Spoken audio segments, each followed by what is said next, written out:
నమస్తే, welcome to Raman universal English grammar course. నేను మీ రామన్. ఈరోజు మీరు నేర్చుకోబోయే అంశం బీ, బీన్, బీయింగ్. అవి ఏమిటి అనేది మీరు తెలుసుకుంటారు ఈరోజు. ఓకే, మనం గ్రామర్లో మనం ఎక్కువగా వాడుతుంటాం బీ, బీన్, బీయింగ్ అనేవి. కానీ ఒక్కోసారి ఆ బీ, బీన్, బీయింగ్ అంటే ఏంటో మనకి తెలియదు, అవి ఏంటో మనకి తెలియదు. సో ఇప్పుడు నేను వాటి గురించి మీకు వివరిస్తాను. ఓకే, ఇప్పుడు నేను వెర్బ్ ఫామ్లో మనకి 4 ఫామ్స్ చెప్తుంటాను మీకు. నేను ఎక్కువగా చూడండి, verb form V1, V2, V3, V4.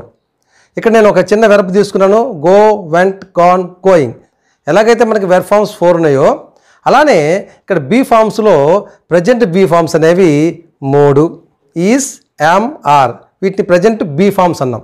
అంటే బీ ఫామ్సే ఇవి ప్రజెంట్లో చెప్తాం మనం. అంటే బీ అంటే ఉండు, ప్రజెంట్లో ఉండటాన్ని చెప్పేవి ఈజ్, యామ్, ఆర్. ఈ ఈజ్, యామ్, ఆర్లకు ప్రజెంట్ బీ ఫామ్స్ అయితే వజ్, వర్లు పాస్ట్ బీ ఫామ్స్. వజ్, వర్లు పాస్ట్ బీ ఫామ్స్. బోర్డు మీద టేబుల్ చూడండి, వజ్, వర్లు పాస్ట్ బీ ఫామ్స్. అర్థమవుతుంది మీకు? నేను ఇప్పుడు ఈ బీ అనే ఫామ్కి ఈఎన్ యాడ్ చేస్తే బీన్ అయిపోయింది. అంటే రైట్, రోట్, రిటర్న్, రైటింగ్. ఎలాగైతే write, wrote, written EN add చేసామో అలానే ఈ యొక్క బీకి ఈఎన్ యాడ్ చేస్తే బీన్ అయిపోయింది. అలాగనే ఫోర్త్ V4 బీకి ఇంగ్ ఫామ్ యాడ్ చేస్తే బీయింగ్ అయిపోయింది.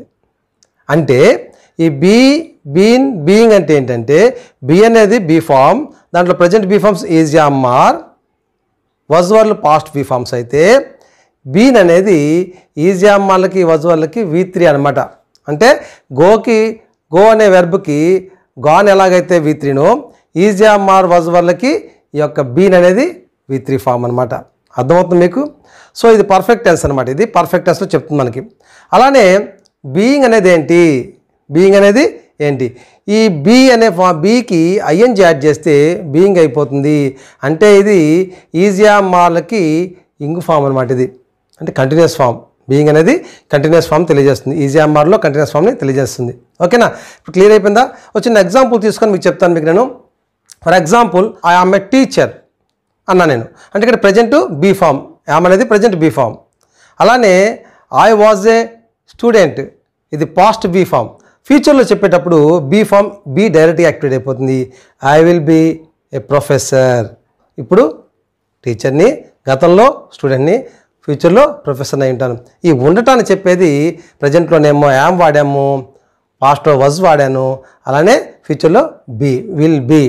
ఫ్యూచర్ అంటే విల్ ఆర్ షెల్ వాడితే ఫ్యూచర్ అంటాం, బీ వాడితే ఫ్యూచర్లో ఉంటాను అని చెప్పడానికి విల్ బీ వాడతాం. డైరెక్ట్గా వాడేసాం. ఓకేనా? అలానే కంటిన్యూస్ టెన్స్లో చూద్దాం. ఐ ఆమ్ టీచింగ్, దీనికి ప్రజెంట్లో continuous tense. I was teaching, గతంలో నేను బోధిస్తూ ఉన్నాను. ఐ ఆమ్ టీచింగ్, ప్రస్తుతంలో నేను బోధిస్తూ ఉన్నాను. ఐ విల్ బీ టీచింగ్, ఫ్యూచర్లో నేను బోధిస్తూ ఉంటాను. ఇక్కడ బీ అనేది డైరెక్ట్గా యాక్టివేట్ అయిపోయింది. అర్థమవుతుంది మీకు? ఓకే, అలానే ఇప్పుడు మనకి ఇక్కడ బీయింగ్ ఎక్కడ వాడతాం మనం అంటే ఎక్కువగా మనం ప్యాసివ్లో వాడతాము, ప్యాసివ్ వాయిస్లో వాడతాము. ఎగ్జాంపుల్ చూపిస్తే మీకు అర్థమైపోతుంది. For example, the mechanic is repairing the bike. Mechanic is repairing the bike అనుకుందాం. ఇప్పుడు దాన్ని ప్యాసివ్లో చెప్తే ఇది ఈజ్ రిపేరింగ్ అంటే ప్రజెంట్ కండిషన్స్లో ఉంది మనకి. దాన్ని ప్యాసివ్లో చెప్పినప్పుడు బీయింగ్ అనేది ఇచ్చేస్తాము. ఇక్కడ గమనించండి మనకు, the bike is being repaired by the mechanic. ఇక్కడ ఈజ్ బీయింగ్ అని ఇక్కడ ఎందుకు వాడామంటే ఈజ్ అనేది ప్రజెంట్ టెన్స్ తెలియజేస్తుంది, బీయింగ్ అనేది కంటిన్యూస్ తెలియజేస్తుంది. ఎప్పుడైనా సరే ప్యాసివ్లో V3 వాడతాం కాబట్టి అది డైరెక్ట్గా V3 వాడేసాము. అంటే ఇది ప్యాసివ్లో ప్రజెంట్ కంటిన్యూస్ టెన్స్ అని అర్థం, ప్యాసివ్ ఫామ్లో ప్రజెంట్ కంటిన్యూస్ టెన్స్ అని అర్థం. అలా మనం అర్థం చేసుకోవాలి. యాక్చువల్గా మనం యాక్టివ్ సెంటెన్స్ ఎలా ఉంది? ప్రజెంట్ కంటిన్యూస్ టెన్స్లో ఉంది. The mechanic is repairing the bike అనేది ఏంటి? కంటిన్యూస్ టెన్స్లో ఉంది. అదే ప్యాసివ్లో మారిస్తే the bike is being repaired by the mechanic. మీరు నా యాక్టివ్ ప్యాసివ్ వాయిస్ క్లాస్ చూడండి, మీకు అర్థమైపోతుంది. పాస్ట్లో చెప్పాలనుకోండి, the mechanic was repairing the bike అని పాస్ట్లో చెప్పాం. అప్పుడు దాని ఎలా చెప్తాం? The bike was being repaired by the mechanic. Was being చెప్పేసాం. పాస్ట్లో కూడా కంటిన్యూస్ అని తెలియజేస్తుంది. ఎలా? పాస్ట్లో చెప్పాలని ప్రజెంట్లో అయితేనేమో యామ్ అనేది ప్రజెంట్ అని తెలిసిపోయింది, బీయింగ్ కంటిన్యూస్ అని అర్థమైపోయింది. అంటే ప్రజెంట్ కంటిన్యూస్ టెన్స్లో ప్యాసివ్లో ఉందని అర్థమైపోయింది. అలానే పాస్ట్ వజ్ బీయింగ్, వజ్ అంటే పాస్ట్, బీయింగ్ అంటే కంటిన్యూస్, అంటే పాస్ట్ కంటిన్యూస్ మీకు అర్థమైపోయింది. ఓకేనా? ప్యాసివ్లో ఇలా మనం కొన్ని ఎగ్జాంపుల్స్ చెప్పుకోవచ్చు. ఇక బీన్ ఎక్కడ యూజ్ చేస్తాం మనం? ఇప్పుడు టెన్స్లో మనం చూడండి, ప్రజెంట్ పర్ఫెక్ట్ కంటిన్యూస్ టెన్స్లో కానీ పాస్ట్ పర్ఫెక్ట్ కంటిన్యూస్ టెన్స్ కానీ ఫ్యూచర్ పర్ఫెక్ట్ కంటిన్యూస్ టెన్స్లో కానీ మనం బీన్ వాడుతున్నాం. సో ఈ బీన్ యొక్క అంతరం ఏంటి? ఫర్ ఎగ్జాంపుల్ సెంటెన్స్ గమనించండి. ఇక్కడ I have been teaching for 15 years. I have been teaching for 15 years అని అందాం అనుకుందాం. సో ఇక్కడ ఐ అనేది సబ్జెక్టు, హ్యావ్ బీన్, ఇక్కడ హ్యావ్ అనేది ఏంటి? ప్రజెంటు. బీన్ అంటే ఏంటంటే V3 ఎక్కడ వాడతాం? పర్ఫెక్ట్ టెన్స్లో వాడతాం బీన్. పక్కనే ఉంది టీచింగ్ అనేది కంటిన్యూస్. ఇప్పుడు దీన్ని మనం చెప్పండి ప్రజెంటు పర్ఫెక్ట్ కంటిన్యూస్ టెన్స్. ఈ టెన్స్ యొక్క అర్థం అది కదా. ప్రజెంట్ పర్ఫెక్ట్ కంటిన్యూస్ టెన్స్ పేరు ఎట్లా వచ్చింది మనకి? ప్రజెంట్ అంటే హ్యావ్ ఫామ్ వాడాము, బీన్ అంటే పర్ఫెక్ట్ టెన్స్ కాబట్టి ప్రజెంట్ పర్ఫెక్ట్ అయింది అది, ఓకే V3 కాబట్టి. అలానే టీచింగ్ అనేది కంటిన్యూస్ టెన్స్ కాబట్టి ప్రజెంట్ పర్ఫెక్ట్ కంటిన్యూస్ టెన్స్ అయిపోయింది.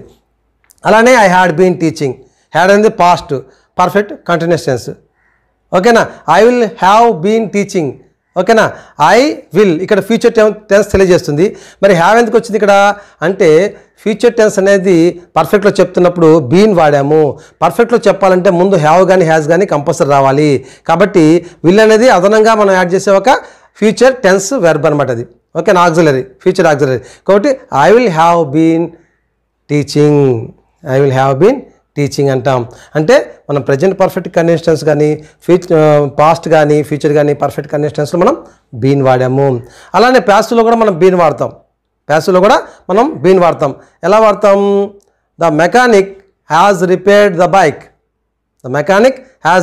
బైక్. ఇక్కడ పర్ఫెక్ట్లో ఉంది, ఇది ఎలా ఉంది? పర్ఫెక్ట్లో ఉంది. ఇప్పుడు చూడండి the bike has been repaired. ఇక్కడ మనకి బైక్ హ్యాస్ బీన్ రిపేర్డ్ ఎందుకు వాడాం మనం? బైక్ అనేదేమో subject, receiver of the action, has అనేది మనకి పర్ఫెక్ట్గా చెప్పేది. ఇక్కడ మనకి బీన్ వాడాలి. ఏం వాడాలి? బీన్ అంటే పర్ఫెక్ట్ టెన్స్, అంటే present perfect tense. Have been repaired, the bike has been repaired అంటే చేయబడుతూ ఉన్నది. ఈ రిపేర్ అనేది కామన్గా మనం ప్యాసివ్లో వాడే V3, అలానే బీన్ అనేది పర్ఫెక్ట్లో వాడే V3 పర్ఫెక్ట్ టెన్స్ అని చెప్తాము. కాబట్టి ఈ ప్యాసివ్లో మనం దీన్ని ప్రజెంట్ పర్ఫెక్ట్ మనం యూజ్ చేస్తాం, పాస్ట్ పర్ఫెక్ట్ కూడా అంతే, ఫ్యూచర్ పర్ఫెక్ట్ కూడా అంతే. సో ఈ విధంగా మనం బీయింగ్ని యూజ్ చేస్తాము.